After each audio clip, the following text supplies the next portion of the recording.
आम आदमी पार्टी से राज्यसभा सांसद राघव चड्ढा साहब खास बातचीत के लिए मौजूद है। नीट के मुद्दे पर सरकार ने कहा कि कोई पेपर लीक नहीं हुआ है, क्या जवाब देंगे? देखिए, ये बेहद गंभीर विषय है कि माननीय मंत्री जी ने नीट के पूरे विषय से और पेपर लीक के विषय से पल्ला झाड़ लिया है और इस प्रकार का बयान दे दिया कि कोई पेपर ही लीक नहीं हुआ।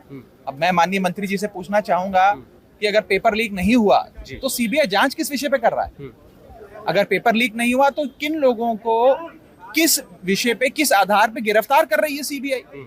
और सुप्रीम कोर्ट में जो मसला चल रहा है वो किस विषय पे चल रहा है? सुप्रीम कोर्ट रोज सरकार से जो सवाल पूछ रहा है पेपर लीक के विषय पे, वो कौन से विषय पे पूछ रहा है?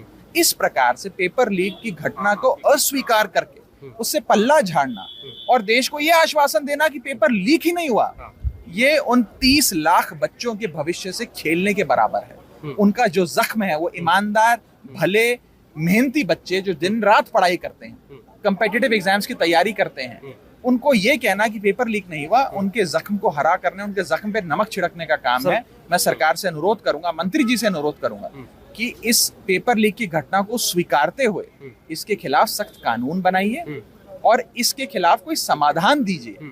इसे अस्वीकार करते हुए इससे पल्ला मत झाड़िए। सरकार की मंशा क्या है राघव जी? क्या मैं समझ ही नहीं पा रहा हूँ। एक तरफ सीबीआई जांच कर रही है, दूसरी तरफ मंत्री सदन के पटल पर कह रहे हैं कि पेपर लीक ही नहीं हुआ। अगर पेपर लीक नहीं हुआ तो किस विषय में जांच चल रही है?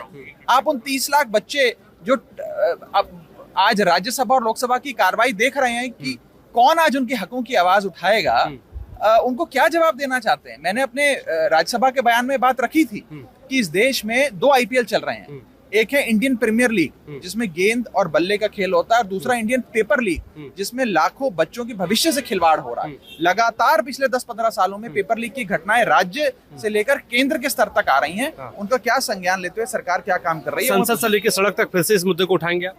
बिल्कुल उठाते आए हैं, उठाते रहेंगे। मैंने संसद में राज्यसभा का सबसे युवा सदस्य होने के नाते स्टूडेंट्स की आवाज उठाई थी और पेपर लीक के मुद्दे को पूरी मजबूती से उठाया था, और मुझे विश्वास है कि सरकार उसका संज्ञान लेकर स्टूडेंट्स को जवाब देगी, ना कि पल्ला झाड़ेगी। Thank you so much. Raghav Chadha साहब थे हमारे साथ। Mohit Raj Dubey, news Darshan, Delhi. News nation अब व्हाट्सएप पर खबरों की ताजा अपडेट के लिए न्यूज नेशन के इस QR कोड को स्कैन करें। न्यूज नेशन अब व्हाट्सएप पर खबरों की ताजा अपडेट के लिए न्यूज नेशन के इस QR कोड को स्कैन करें।